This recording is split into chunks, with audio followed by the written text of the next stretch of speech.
Hello les guys, j'espère que vous allez bien. On se retrouve dans un nouvel épisode de Transforme tes relations, le podcast qui t'apprend à gérer tes relations humaines, mais également à t'épanouir dans celles-ci. Les épisodes sont publiés tous les mercredis et dimanches à 21h, alors ajoute le podcast à ta bibliothèque pour ne manquer aucun épisode. Aujourd'hui, on voit ensemble comment faire une critique constructive à ses collègues. C'est très important de savoir faire une critique constructive parce que ça nous permet d'éviter les problèmes, ça nous permet d'éviter l'enlisement, d'éviter les conflits. Pour commencer, j'aimerais dire que ce n'est pas un problème d'émettre des critiques. On a le droit de ne pas être d'accord. Tout dépend de la forme, tout dépend de comment notre propos est dit, tout dépend de la diplomatie également. Tout dépend de ça. Donc, dans cet épisode, on va voir comment adopter la bonne forme pour bien se positionner et également comment définir l'objectif derrière. Parce qu'on ne fait pas une critique juste pour faire une critique. On attend quelque chose après cette critique. Et donc ça, on va le voir également. Si tu t'es déjà retrouvé dans des problèmes parce que tu t'es mal exprimé et tu souhaites mieux faire à partir d'aujourd'hui, l'épisode est pour toi. Prends de quoi noter et installe-toi dans un lieu calme. Une fois que c'est fait, on peut commencer. Avant d'entrer dans le vif du sujet, j'aimerais partager avec vous deux informations. Première information concerne les appels téléphoniques qui vont bientôt débuter. Si vous avez des questions, si vous voulez échanger avec moi par rapport à votre situation, vous allez bientôt pouvoir le faire parce que je vais lancer les appels téléphoniques. Vous allez pouvoir me partager votre situation et moi je vais vous donner des pistes d'amélioration, des pistes de solutions. Donc restez bien à l'affût. Écoutez bien les épisodes de podcast parce que je vais vous annoncer quand ça va démarrer. Vous aurez le lien en description. Deuxième chose, n'hésitez pas à vous abonner à la newsletter. Dimanche 29, j'envoie le prochain article et on parlera du syndrome de l'imposteur. Comment s'en débarrasser? Donc si vous avez le syndrome de l'imposteur, si vous vous sentez illégitime, vous sentez que vous avez beaucoup de doutes en vous par rapport à votre positionnement, vous n'arrivez pas à assumer la place que vous avez, vous n'arrivez pas à assumer les responsabilités que vous avez peur, n'hésitez pas à vous abonner à la newsletter, vous avez le lien en description. Une fois que c'est dit, on peut entrer dans le vif du sujet. Première clé pour faire une critique constructive, on dédramatise. Dédramatiser concrètement, c'est rendre les choses normales. Arrêter d'en faire une montagne. On peut ne pas être d'accord, on peut faire une critique et il n'y a rien de grave. Quand je dis dédramatiser, c'est à deux niveaux. Dédramatiser dans votre esprit et dédramatiser aussi pour l'autre. Avec vos mots, lui montrer qu'il n'y a rien de grave. Moins on a l'impression que c'est quelque chose de formel, moins on a l'impression que c'est quelque chose de grave, plus on est disposé à faire les choses quand il s'agit de nous, mais on est également disposé de l'autre côté à entendre, à recevoir ce qui nous est dit. Donc c'est très important de veiller à ce climat-là, à dédramatiser, à montrer, à dire les phrases, également nous-mêmes à nous gérer au niveau de nos émotions, de nos pensées, pour dédramatiser la situation. Il n'y a rien de grave. Donc, concernant toi-même, ce que je te conseille, c'est vraiment de prendre un temps pour te rappeler que ce n'est pas grave. Déjà, il n'y a rien de grave. Tout va bien se passer et tu as le droit de ne pas être d'accord. Prends un temps pour souffler le jour avant la critique ou le moment avant la critique. Prends un temps pour souffler, pour faire du sport, pour faire les choses que t'aimes. Vraiment, vide ton esprit parce que si tu penses à ça, tu te refais la scène encore et encore. Tu imagines, tu surinterprètes, tu envisages certaines choses. Ça va te paralyser, tu vas pas pouvoir faire les choses correctement et tu vas transmettre de la peur, tu vas transmettre du stress à l'autre. Et ce n'est pas ce dont tu as envie. Donc prends vraiment un temps pour déstresser, prends un temps pour vider ton esprit avant le moment où tu vas faire ta critique. Ensuite, comment dédramatiser pour l'autre? En le disant premièrement, il n'y a rien de grave. Ce n'est pas grave, je tenais simplement à te le dire parce que j'aimerais qu'on soit dans un rapport de vérité. J'aime bien être dans un rapport d'honnêteté avec mes collègues et donc c'était important pour moi de te partager ça. Mais il n'y a rien de grave, je ne veux pas que tu te dises que je te condamne ou que je te juge. Je veux simplement te partager pour que ça avance mieux. Dans tes mots déjà, il faut qu'on sente que ce n'est pas grave. Il faut qu'on sente que tu fais la critique mais tu as déjà pardonné dans ton cœur. Tu fais la critique mais T'es pas en train de condamner l'autre, ton cœur n'est pas serré, tu vas pouvoir avancer, tu vas même pouvoir après discuter avec cette collègue ou avec ce collègue. Si tu es crispé, si on sent que tu es très énervé, si on sent que tu n'as pas pardonné, si on sent qu'il y a beaucoup d'émotions en toi, tu ne sais pas te gérer, l'autre sera moins enclin à t'écouter, sera moins enclin à progresser aussi dans l'avenir parce que, je répète, il y a un objectif derrière ta critique, tu veux une solution, tu veux qu'il y ait une autre manière de faire, tu veux qu'il y ait une progression. Et donc, il faut pas, en fait, que tu sois enfermé, en fait, dans tes émotions. Pense à l'après, pense long terme. Et c'est important pour toi de dédramatiser, de vraiment créer l'environnement pour que l'autre reçoive ta critique. Donc, la première clé pour faire une critique constructive, c'est de dédramatiser. Deuxième clé pour faire une critique constructive, c'est d'évoquer le fond. Évoquer le fond, c'est évoquer les faits et ce que tu as ressenti par rapport à ces faits. Je déconseille de parler des émotions dès le début. Pourquoi je déconseille ? Parce qu'on ne comprend pas d'où viennent tes émotions. Tu commences par là. Il faut que tu puisses comprendre que l'autre n'est pas là pour toi, en fait. Quand il vient pour lui. Il vient pour recevoir quelque chose et il faut lui dire quelque chose qui le concerne d'abord. Et ensuite, on parlera de tes émotions. Mais les faits le concernent. Il est impliqué dans les faits, elle est impliquée dans les faits. Donc, commence par ça.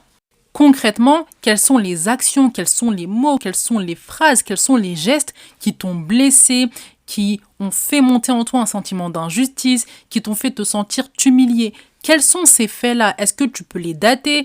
Est-ce que tu peux mettre un contexte ? Est-ce que tu peux être précise avec ces faits ?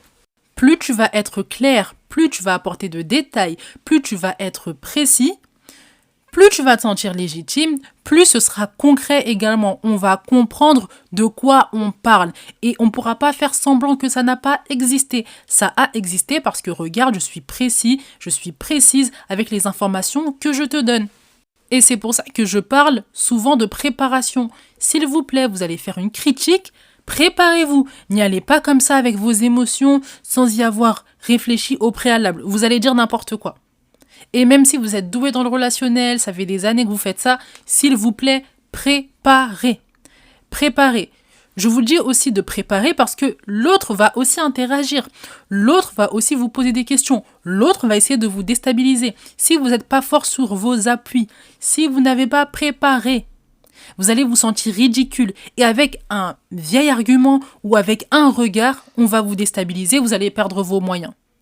Alors que si vous avez préparé, si vous avez réfléchi, si vous vous sentez légitime parce que vous avez bossé sur la question, on va vous déstabiliser plus difficilement. Donc c'est tout à votre avantage de vraiment préparer ce moment où vous allez faire la critique.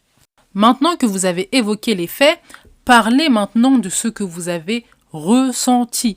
Là, vous pouvez parler de vos émotions, là, vous pouvez parler de vos sentiments en relation avec les faits. Je précise en relation avec les faits. Pourquoi je vous dis ça ? Si je ne vous dis pas ça, vous risquez aussi de vous étendre sur vos sentiments personnels qui n'ont rien à voir avec ce qui s'est passé. Vous vous sentez déjà mal dans la vie, vous voulez commencer à raconter vos moments de déprime. Ça, c'est pas l'essentiel en fait. Ça, c'est pas l'essentiel, ça nous intéresse pas. Vous êtes en plus en train de donner un élément comme ça de votre vie privée à quelqu'un que vous connaissez peut-être pas, vous connaissez pas ses intentions. Donc faites vraiment attention. Quand vous parlez de vos émotions, de vos sentiments, il faut qu'ils soient reliés aux faits. Et ne parlez pas de votre passé également. On m'a déjà fait ça dans le passé. Du coup, aujourd'hui, j'ai un peu plus de mal avec ça. Tu comprends ? Vous vous faites passer pour faible. Et c'est pas la position que vous voulez avoir. Parlez de ce que vous avez ressenti par rapport aux faits et rien qu'aux faits. Ça concerne cette situation-là précisément. Et soyez précis avec ce que vous avez ressenti. Si c'est un sentiment d'humiliation, c'est un sentiment d'humiliation. Si c'est un sentiment d'injustice, c'est un sentiment d'injustice. Si c'est un manque de respect, c'est un manque de respect. Soyez vraiment précis. Et là, je reviens toujours à cette idée de préparation. Quand vous vous préparez, vous pouvez être précis. Tout l'important en fait de la critique constructive, de la forme, c'est la précision aussi. Et donc ça demande préparation. N'y allez pas comme ça, sinon vous risquez de vous emmêler. Vous allez parler d'injustice, il n'y a aucune situation d'injustice en fait dans ce qui s'est passé. Il y a peut-être de l'humiliation, il y a peut-être d'autres choses, mais pas d'injustice. Et donc, Il faut vraiment prendre le temps de se préparer, s'il vous plaît, de réfléchir vraiment à la situation, d'analyser également nos émotions, de rentrer vraiment en nous. Comme ça, on va pouvoir dire des choses véridiques, des choses qu'on ne va pas regretter après, et on va pouvoir tirer du fruit ou du moins faire changer l'autre en fait sur un point qui nous dérange plus facilement. J'aimerais dire également que exprimer ses émotions par la parole, ce n'est pas de la faiblesse. Ce n'est pas du tout de la faiblesse. Si tu ne t'effondres pas, si tu as vécu tes émotions, si tu as extériorisé, si tu en as parlé en dehors, et maintenant tu viens à cette personne après avoir bien extériorisé, ça reste professionnel. Donc tu peux parler de tes émotions parce qu'à la fin de la journée, c'est quelque chose qui t'a dérangé. Et du coup, tu dois bien comprendre que c'est important d'extérioriser ailleurs, d'extérioriser chez ta famille, en écrivant, en faisant du sport. Mais il faut vraiment évacuer ses émotions. Ça ne veut pas dire que quand tu vas te présenter à ce collègue, tu n'auras pas un peu de colère, tu n'auras pas un peu de frustration, tu te sentiras pas un petit peu mal. Ça ne veut pas dire ça en fait, mais ça veut dire que tu es déjà beaucoup plus apaisé que si tu étais venu comme ça, sans avoir extériorisé. Prends vraiment le temps d'extérioriser, prends le temps de te calmer avant d'entamer cette discussion autour de ta critique. Donc la deuxième clé pour faire une critique constructive, c'est d'évoquer le fond, c'est-à-dire les faits et les émotions qui y sont attachées. Troisième clé pour faire une critique constructive à tes collègues, c'est de prendre le temps de les écouter après avoir évoqué les faits et les émotions attachées. Si tu remarques bien, je suis vraiment en train de prendre la structure que doit avoir ta critique. Je ne suis pas en train de te donner des conseils comme ça, suis vraiment l'ordre que je te donne. Dédramatiser, évoquer les faits et les émotions et aussi prendre un temps pour écouter l'autre. Pourquoi je te dis ça? Ce n'est pas un monologue. Tes collègues ne sont pas tes enfants, donc tu ne peux pas évoquer les faits, parler de tes émotions, ensuite dire pourquoi ça devrait changer et donner ta solution et ensuite l'autre dit ok et il s'en va. Ce sont des humains, ce sont des personnes qui ont ton âge, des fois plus âgés que toi. C'est des adultes, vous avez le même statut. Donc il faut aussi que tu les laisses s'exprimer. Ça ne veut pas dire que tu vas être d'accord avec ce qu'ils vont te dire. Ça ne veut pas dire que tu vas être d'accord avec leur interprétation. Ça ne veut pas dire que tu valides leur point de vue. Ça veut simplement dire que tu les écoutes, que tu leur laisses une place. Quand quelqu'un se sent écouté, il est plus à même de recevoir également ce que tu dis. Il est plus à même de recevoir ta critique s'il sent que tu écoutes, s'il sent que tu prêtes attention, s'il sent que toi-même tu relativises quand il te donne des explications. Parce que des fois, l'autre va te donner des explications et tu vas te rendre compte que, ah, ok, c'est vrai que là, circonstance atténuante.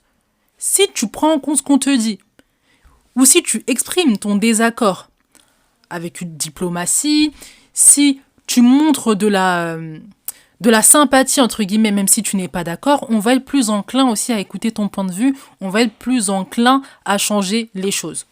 Donc, ça te profite d'écouter l'autre. Concrètement, après avoir évoqué les faits, après avoir évoqué les émotions qui y sont attachées, tu peux simplement demander à l'autre ce qu'il en pense. Est-ce qu'il trouve ça justifié? Quel est son point de vue par rapport à ce que tu as dit? Est-ce qu'il a des choses également à rajouter, à compléter?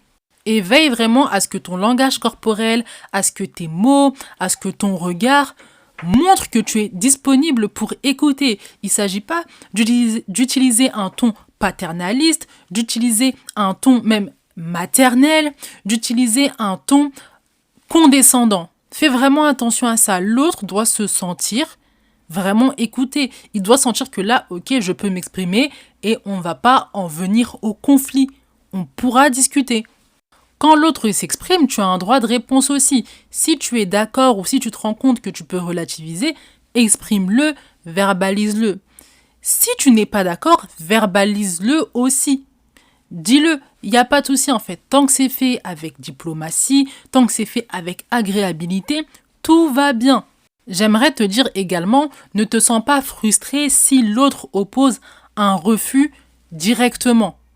C'est peut-être que la personne est vexée, elle est frustrée, elle ne veut pas entendre. N'hésite pas à proposer un autre moment pour discuter. Ça va te permettre et ça va permettre à l'autre de redescendre et de pouvoir repartir sur des bonnes bases. L'important de l'écoute, c'est vraiment d'arriver à un point de solution, à un point d'accord à la fin sur comment les choses vont évoluer, sans que ce soit forcé pour toi ou pour l'autre. Donc c'est pour ça que c'est important d'écouter. Toi d'écouter, mais également l'autre de t'écouter. Et si l'autre ne t'écoute pas d'ailleurs, n'hésite pas à réclamer l'écoute. Donc la troisième clé pour faire une critique constructive à tes collègues, c'est d'écouter tes collègues après avoir évoqué les faits et évoqué les émotions qui y sont attachées. Quatrième clé pour faire une critique constructive, c'est de proposer ta solution. Proposer une solution dans un premier temps, c'est évoquer le pourquoi elle est nécessaire, pourquoi il devrait y avoir un changement. Et dans un deuxième temps, évoquer concrètement quelle est la solution. Exemple concret, un collègue a fait une critique sur ton travail devant les autres collègues avec un ton un peu moqueur. Ça t'a blessé, tu n'as pas apprécié, tu t'es senti humilié. Donc tu as évoqué les faits, tu as évoqué les émotions qui étaient attachées. Maintenant, on est sur la partie solution.